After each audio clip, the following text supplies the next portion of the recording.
Bien, iglesia, para mí es un placer estar aquí una vez más.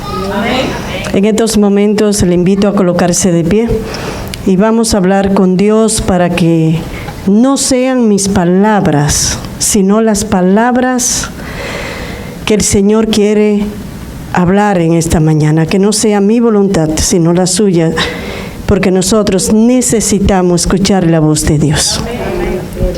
Vamos a orar. Querido Padre que estás en los cielos, muchas gracias te damos por este privilegio de estar aquí en tu casa de oración. Padre, le presento cada hogar aquí presente. Le presento aquellos hogares que nos están escuchando en estos momentos. Usted conoce la necesidad. Usted sabe cuál es ese dolor. ¿Qué le hace falta? Sus hijos están aquí en su casa de oración. Estamos en tu día sábado, tu día especial. Y nosotros queremos que usted nos visite. Nosotros necesitamos ser transformados por tu Santo Espíritu. Nosotros necesitamos, Señor, ser guiados por ti. Que en esta mañana, Padre, no sea un tema que yo quiera predicar. Que no se cumpla mi voluntad, sino que sea usted hablando a cada corazón aquí presente. Por eso, una vez más, le pido el perdón de nuestro pecado. Le pido que reprenda todo aquello que impida que su nombre se manifieste. Una vez más, yo me coloco en sus manos. Padre, que no se haga mi voluntad y que su palabra pueda ser predicada. En el nombre de Jesús. Amén.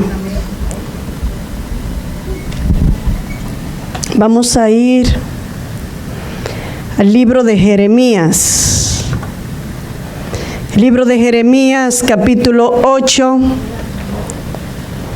Verso del 4 en adelante. Usted conoce la historia, usted sabe que Dios escogió al pueblo de Israel, no porque este pueblo era mejor que otras naciones. Dios escogió a este pueblo con una misión, con un propósito. El propósito de Dios era darse a conocer que Él es nuestro Padre, que Él es nuestro Dios. Y que las demás naciones que adoraban ídolos, al ver cómo Dios cuidaba de sus hijos, al ver cómo Dios sanaba sus hogares, al ver cómo Dios bendecía sus tierras, la siembra que ellos hacían, cómo sus hijos crecían fuertes, pudiesen abandonar sus ídolos y adorar a Dios. Pero ¿qué sucede? Este pueblo en un momento determinado se olvidó del propósito por el cual que Dios le había llamado. Y Dios utiliza al profeta Jeremías. Dios le hace un llamado al pueblo cada día a que se vuelvan a Dios, que si siguen con ese caminar como ellos están caminando, al final van a tener destrucción, así como los paganos, así como aquellas naciones que adoraban ídolos, que se volvieran a los pies de Dios. Pero el pueblo no hacía caso. Entonces el profeta, vamos a ver qué dice. Les dirás a sí mismo, así ha dicho Jehová, el que cae no se levanta, el que se desvía no vuelve al camino, el que se aparta de los caminos de Dios, aún sabiendo que estás mal, aún sabiendo las consecuencias, se queda caído. Caíste, levántate. Amén. Cometiste errores, levántate. Amén. Porque Jesús estás allí con los brazos abiertos y Él perdona, no importa cuál sea el pecado que no te deja avanzar. Y Dios le está haciendo un llamado al pueblo. Tú caíste, vuelve a los pies de tu Padre, de tu Creador. Porque este pueblo de Jerusalén, le dice, rebelde con rebeldía perpetua. Porque ellos vieron los milagros de Dios. Ellos sabían cómo Dios cuidaba de ellos, pero ¿qué hacían ellos? En vez de venir a Dios, se rebelaban contra Él. Abrazaron el engaño y no han querido ¿qué? Volverse.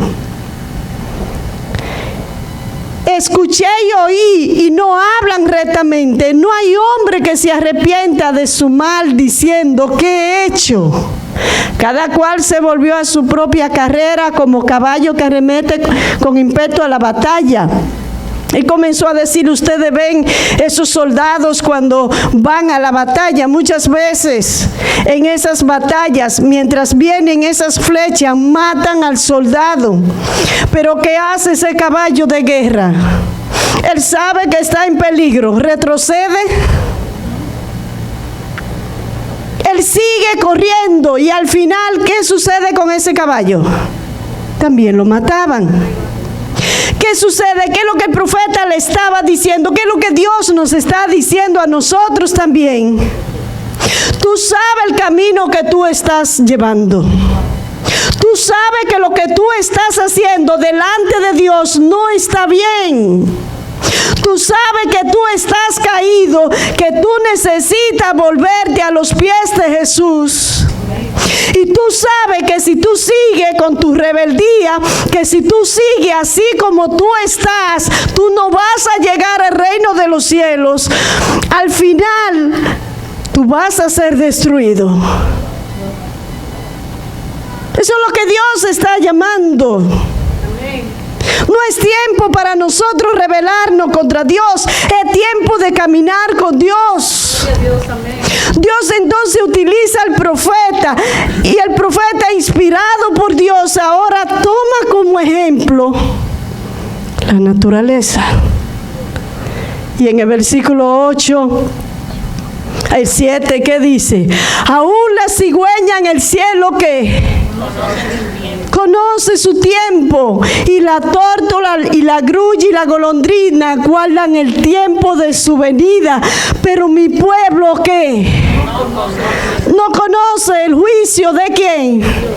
De Dios, de Jehová, no lo conoce. Quedemos donde estaba el versículo 7, hermano, todavía no he terminado allí. Las aves, las cigüeñas.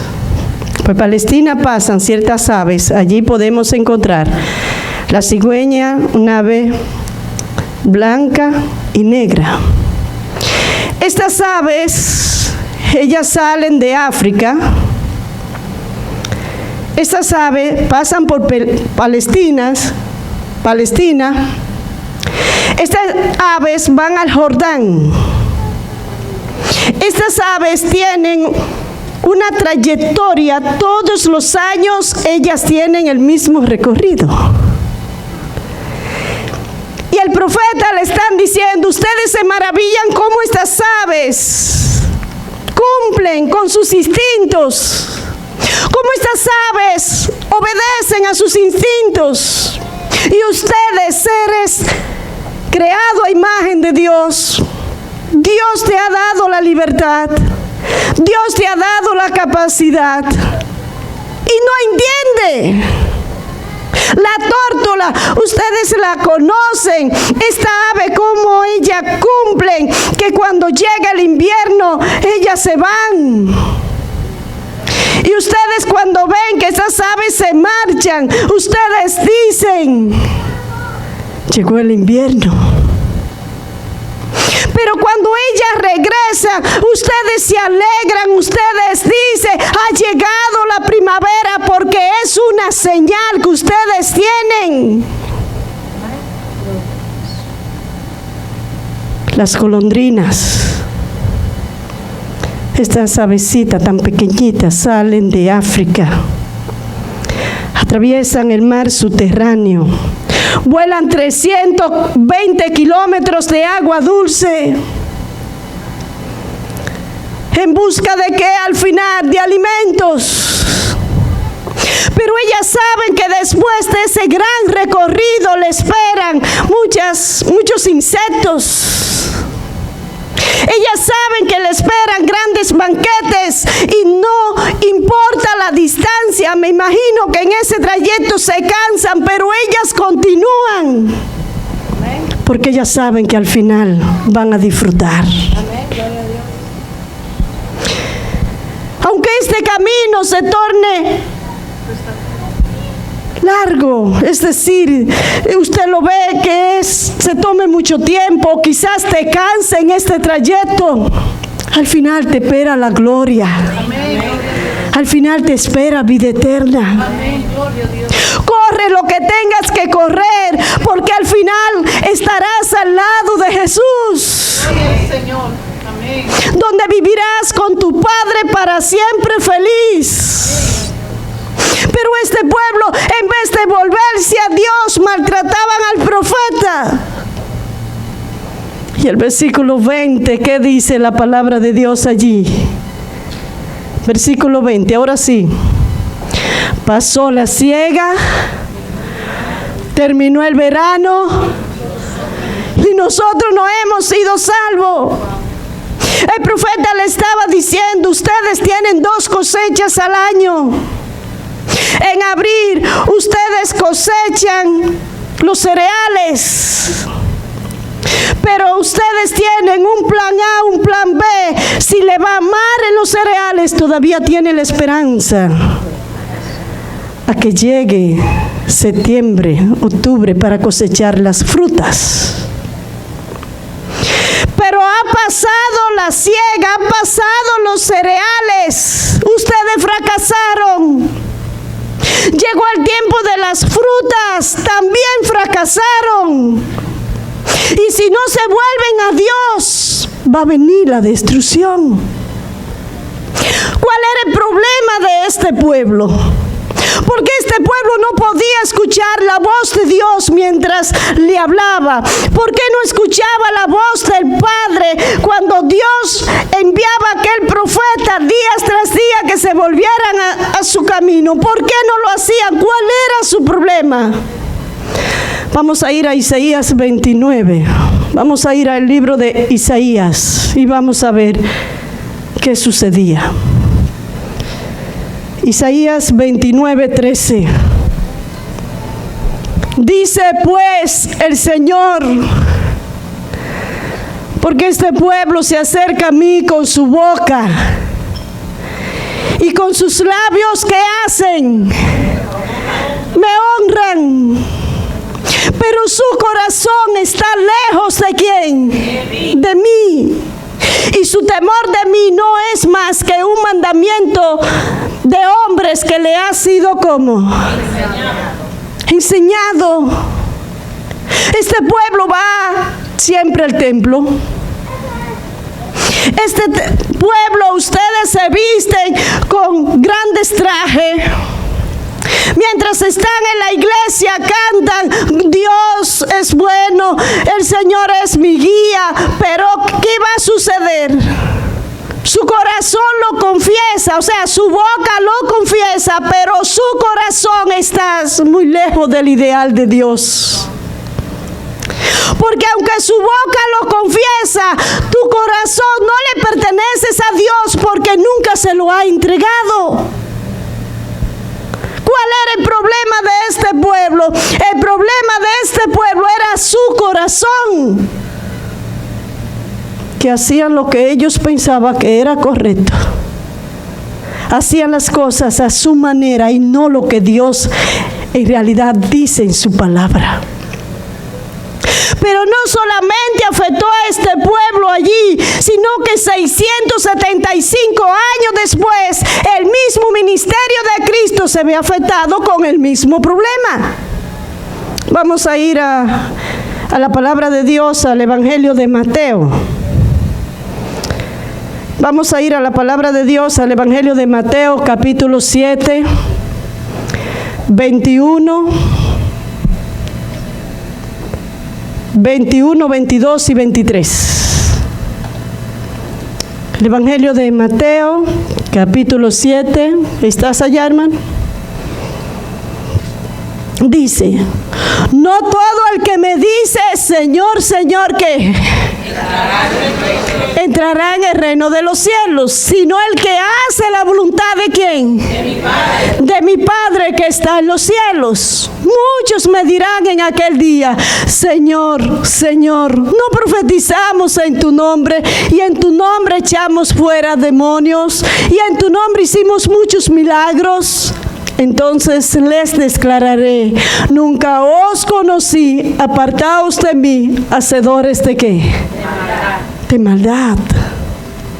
Mucha gente aquel día se acercará a Jesús: Señor, en tu nombre yo prediqué, en tu nombre yo hice muchas cosas, ¿por qué no puedo entrar? Porque tú hiciste tu propia voluntad y no la mía. Yo nunca te conocí porque nunca me entregaste tu corazón. Porque Dios pide nuestro corazón. Cuando nosotros vamos a Jeremías 17, allí nos vamos a dar cuenta por qué Dios pide nuestro corazón.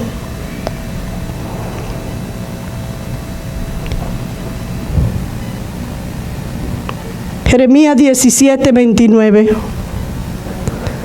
¿Por qué Dios pide el corazón? Dice: engañoso es el corazón más que todas las cosas y perverso. ¿Quién qué?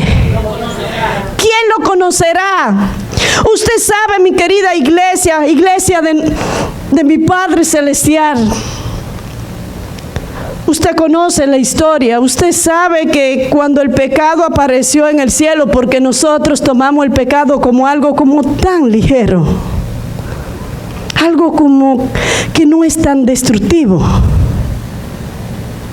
La gente lo hacen así, ¿no es cierto? El pecado apareció en el cielo, arrastró ¿qué? La tercera parte de los ángeles. El pecado apareció en el jardín del Edén. ¿Y qué hizo él allí? Destruyó ¿a quién? A nuestros primeros padres, Adán y Eva. Pudiéramos decir que el pecado es como un monstruo. Ese monstruo se alojó dentro de nuestro cerebro. Con la entrada del pecado, la desobediencia que está dentro de nuestro cerebro es una naturaleza espiritual que destruye.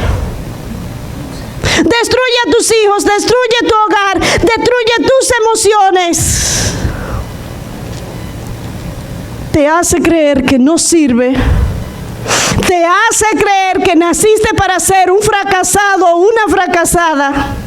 Te hace creer que tu padre no te recibe.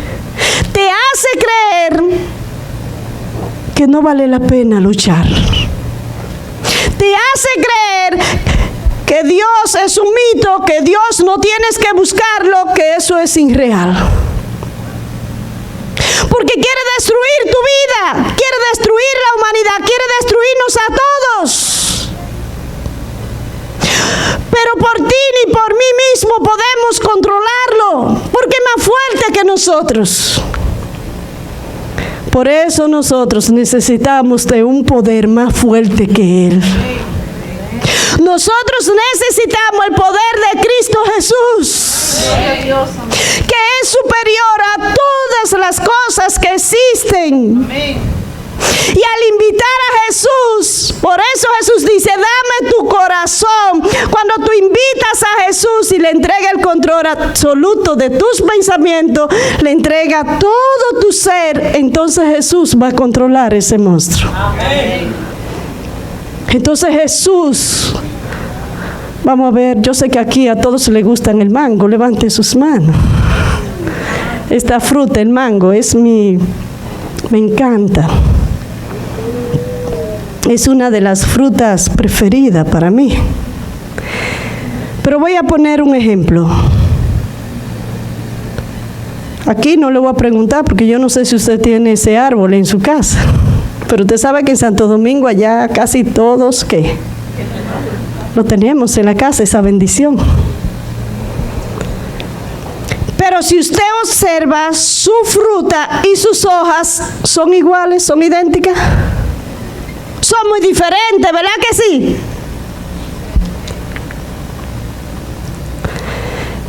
ese pecado que está dentro de nuestros pensamientos, así como ese árbol pare muchas frutas, también pare. Y si nosotros queremos decir, yo no quiero más esa fruta, voy a tumbarla todas las que tienes el árbol, y problema resuelto. ¿Está el problema resuelto? ¿Por qué?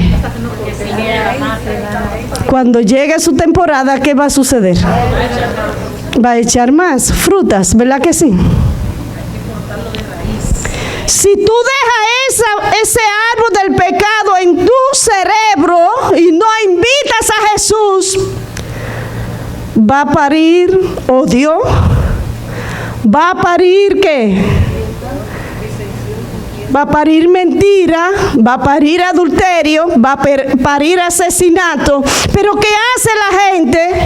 Andan detrás de la fruta, pero el problema no es la fruta, el problema ¿cuál es? Es el árbol. Pero tú y yo no podemos cortarlo. Por eso al invitar a Jesús, Jesús va a cortar ese árbol. Pero ¿qué sucede? Ok, invitas a Jesús, pero te separa de Jesús. ¿Qué va a hacer el árbol?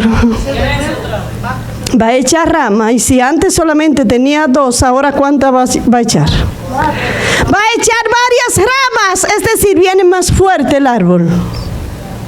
Por eso nosotros necesitamos, por eso Jesús nos dice, engañoso es el corazón más que todas las cosas, ¿y qué?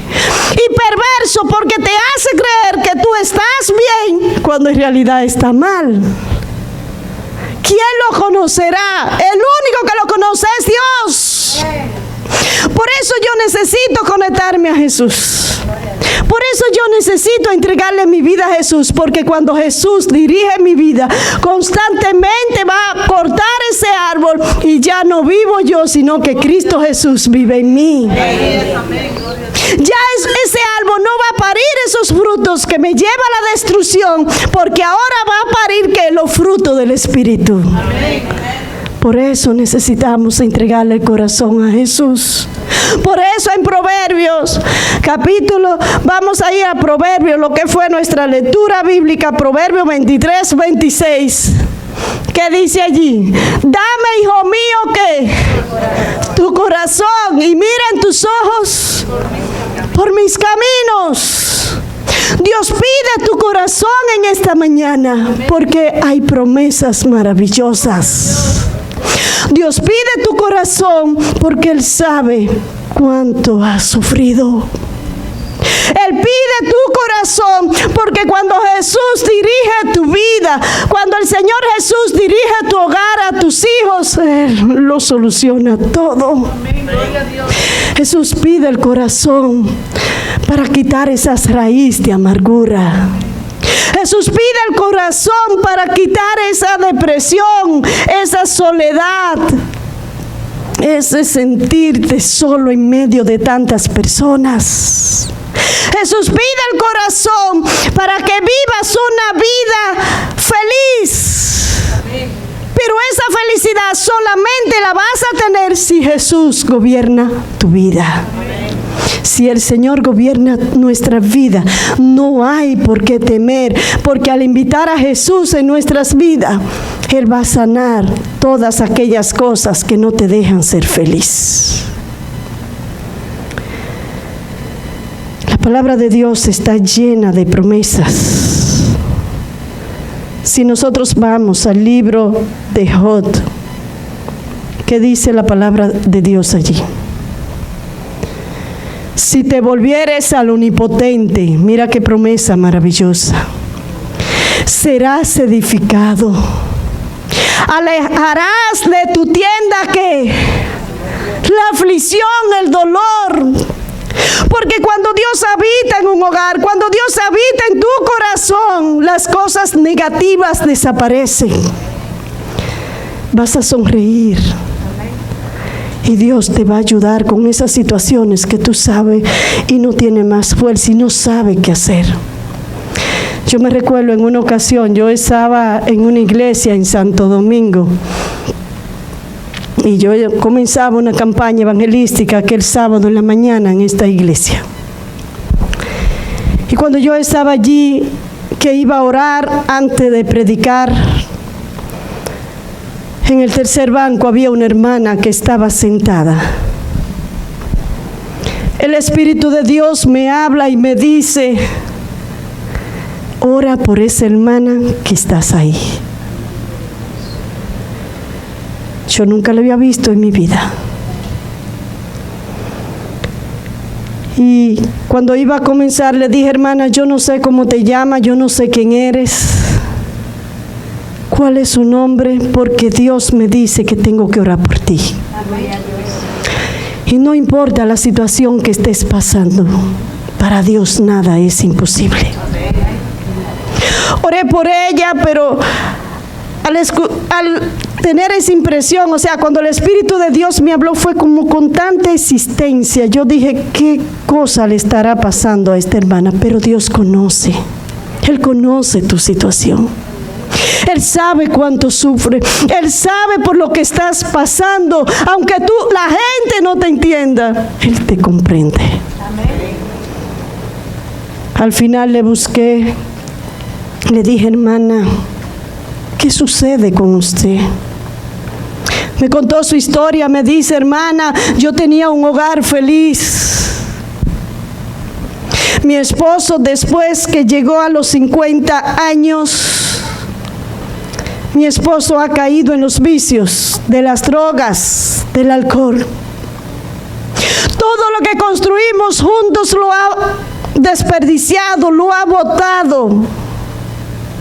Hermana, y lo peor no es esto, sino que cuando él se endroga y ya no hay más dinero, yo cobro una pensión. Entonces toma su pistola y me la pone en el cuello y comienza a decirme: o me busca dinero o te mato. ¿Qué tú harías en esta situación? Vas a la iglesia todos los sábados, ora a Dios, pero parece que Dios no escucha tu oración. Esta hermana estaba viviendo una vida muy cruel, muy difícil. Esta hermana, usted podía ver su rostro y podía ver un corazón herido. Cuando me contó esa historia, yo le digo: mire, hermana, ese mismo Espíritu de Dios que me dijo que ore por usted, ese mismo Espíritu de Dios me dice que hoy vaya a tu casa. Amén. Amén. Y me dice: hermana, usted no puede ir a mi casa, porque ese hombre, no hay un solo cristiano que vaya a mi casa que no lo vote.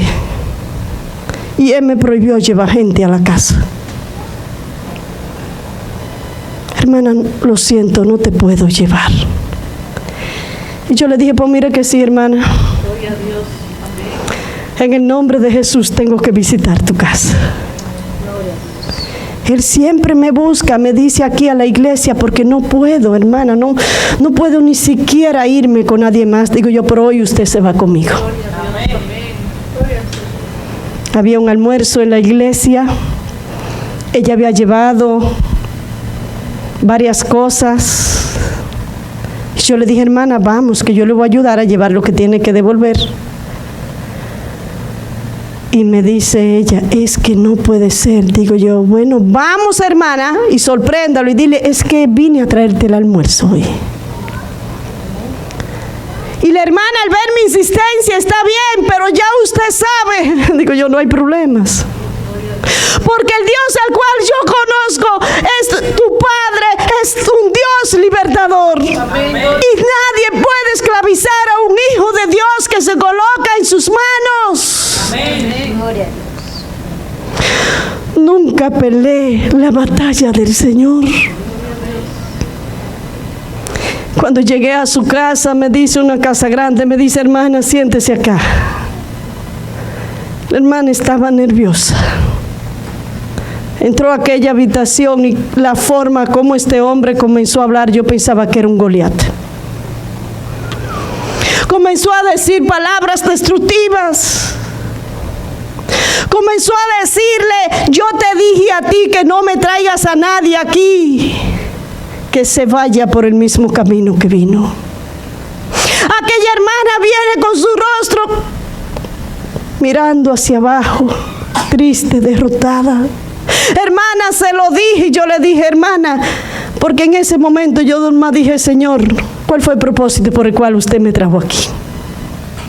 Si me voy, esta hija suya sigue esclavizada y no nació para ser esclava. Los hijos de Dios no nacieron para ser esclavos, ni de depresión, ni de soledad, de nada, ni de nada. Ellos fueron llamados para ser libres. Amén.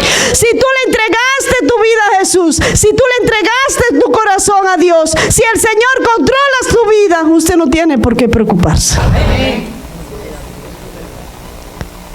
Y yo nomás le hice una pregunta a esta hermana. Hermana, respóndame algo. ¿Cómo está su esposo? ¿Está en cuero o tiene ropa? Me dice ella, hermana, tiene ropa. Digo yo, muchas gracias. Yo no le pedí permiso a esta hermana si podía pasar. Yo solamente sentí como el Espíritu de Dios me cubrió. Y cuando el Espíritu de Dios te cubre y cuando Jesús dirige tu vida, nada ni nadie podrás hacerte frente. Amén. Cuando entré a esta habitación, yo miré a este hombre, lo miré fijamente a los ojos y comencé a decirle: he venido en el nombre de Dios a decirte a ti que esto se acaba hoy. Amén. Este hombre comenzó a temblar. Este hombre tenía miedo. Este hombre comenzó a decirme: yo no quiero que me prediques. Y yo le dije: yo no he venido a predicarte a ti. Yo he venido a orar por ti. Porque la oración tienes mucho poder. Cuando sientas que no tienes fuerzas para seguir en este caminar, cuando sientas que todo está oscuro a tu alrededor, cuando sientas que tu aliento no puedes más, clamas a Dios. Crea en esas promesas, que todo lo que se pone a los pies de Jesús, que hay solución, hay una salida. Gloria a Dios. Usted debe confiar en su Padre, que quien le llamó es el Dios libertador. Amén. Y yo le dije: quiero orar por ti. Me dice: vamos para afuera para que ores, para que tú ores. Y yo le dije: no, aquí es que vamos a orar. Porque yo me sentía como que yo estaba en una jaula llena de demonios todo a mi alrededor. Le dije: aquí es que hay que orar. Amén. ¿Y qué debo hacer? Apague el televisor. Y yo pude ver a aquel hombre temblar. Yo pude ver a aquel hombre que hablaba tan fuerte, que atemorizaba tantos años, 7 años esta hermana viviendo en aflicción. 7 años en angustias. Yo pude ver a este hombre caer de rodillas y entregarle su vida a Jesús. No solamente orar, sino entregarle su vida a Jesús. ¿Por qué? Porque si te volvieres al Omnipotente, serás edificado, alejarás de tu tienda la aflicción. Eso que te aflige, eso que te detienes, si tú vienes a tu Padre y te entregas a Él, porque entre más tiempo pase con tu Padre, más lo vas a conocer. Amén. Y Dios quitará ese sufrimiento de tu vida. Este hombre había hecho la vida imposible. La iglesia quería comprar un solar por el sector donde él vivía y él lo impedía, porque decía: no quiero gente religiosa cerca de mí. Y como tenía muchas influencias, lo lograba. Desde ese día, este hombre se convirtió en alguien para trabajar para Dios. Yo le pregunté: ¿quieres que venga a visitarte? Me dijo: claro que sí. A partir de hoy, ven siempre. Amén. Esta casa se convirtió en un grupo pequeño. Todas las semanas yo iba a esta casa. Este hombre me buscaba a sus compañeros de aquella gente que usaban drogas. Todo su grupo me los llevaba ahora allí. Y cuando le faltaba uno, me decía, hermana, falta uno, me falta uno, ore por él, vamos a buscarlo. Porque Dios es el Dios de lo imposible. ¿Qué dice la palabra de Dios en Joel? Vamos a ir a la palabra de Dios en Joel capítulo 2, versículo 12 y 13. Por eso pues ahora dice Jehová, convertíos a mí con todo vuestro ¿qué? Corazón, con ayuno y lloro y lamento. Rasgad vuestro corazón y no vuestros vestidos. Y convertíos a Jehová vuestro Dios, porque misericordioso es y clemente, tardo para la ira y grande misericordia, y que se duele del castigo. Es hora de venir a Jesús, iglesia. Es hora de entregarle todo nuestro corazón, porque Cristo Jesús está viniendo ya. Todas las señales indican que Jesús viene muy pronto. ¿Cuántos en esta mañana quieren rasgar su corazón? Porque ¿qué hacían esa gente de Jerusalén? Ellos, cuando veían que algo estaba mal, para que la gente lo viera, ellos agarraban sus ropas y ¿qué hacían? Y comenzaban y las rasgaban, es decir, las rompían. Y usted podía decir, wow, cómo se humilla, qué bueno es delante de Dios. Pero su corazón, ¿cómo estaba? Lejos. Por eso Dios dice, no rasga vuestro vestido, no lo rasga, eso no es lo que yo quiero es tu corazón. Amén. Lo que yo quiero es controlar el pecado, ese pecado que está en tu cerebro, ese árbol que da frutos de destrucción, eso es lo que yo quiero controlar en ti.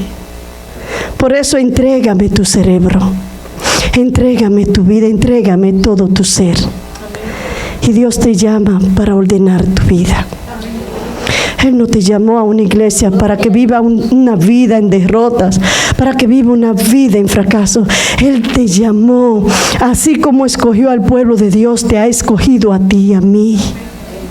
Que para que la gente, al ver en medio de un mundo que se va a la deriva, al vernos a nosotros, puedan decir, voy para esa iglesia porque allí hay algo diferente. Pero hoy es el día de entregarle todo nuestro ser a Jesús.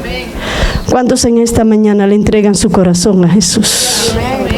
¿Cuántos en esta mañana le dicen, Señor, todo mi ser, yo te lo entrego a ti? Todo lo que soy te lo voy a entregar a ti. ¿Dónde está la hermana que le dije ahorita que me cantara una alabanza? Mientras ella cante esta alabanza, usted puede tener una oración en su corazón. Invitas a Jesús. Entrégale desde ahora todo lo que eres y verás la gloria de Dios. ¿Cuántos prometen delante de Dios orar más? Estudiar más su palabra y buscar a alguien para traerlo a los pies de Jesús. Aquellos que quieren hacer estas cosas, le invito a colocarse de pie y vamos a hablar con Dios. Aquellos que quieren cumplir con ese propósito. Querido Padre, una vez más le presento su iglesia La Paz. Ellos están en tus manos y lo que se coloca en sus manos florece. Que esta iglesia pueda florecer cada día más. Que esta iglesia, Padre, cuando usted considere de traerme otra vez aquí, puede estar, todas estas sillas puedan estar llenas por personas que vinieron aquí a escuchar tu palabra. Padre, cuide de esta iglesia como la niña de sus ojos. Padre, cuide de cada dirigente, dele sabiduría al pastor y que esta iglesia se mantenga firmes hasta su regreso. Que ninguna oveja de aquí se perezca, Señor. Pelee, Señor, por cada hogar aquí presente. Pelee por nuestros hijos. Son tus hijos, Señor. Es una responsabilidad que usted nos ha dado a nosotros. pero te lo entregamos a ti porque no hay capacidad en nosotros para hacer que permanezcan. Trabájalo usted, Señor, y ayúdenos a cumplir con nuestro deber como Padre. Señor, gracias les damos por escucharnos. En el nombre de Jesús. Amén. Dios te bendiga grandemente. Amén.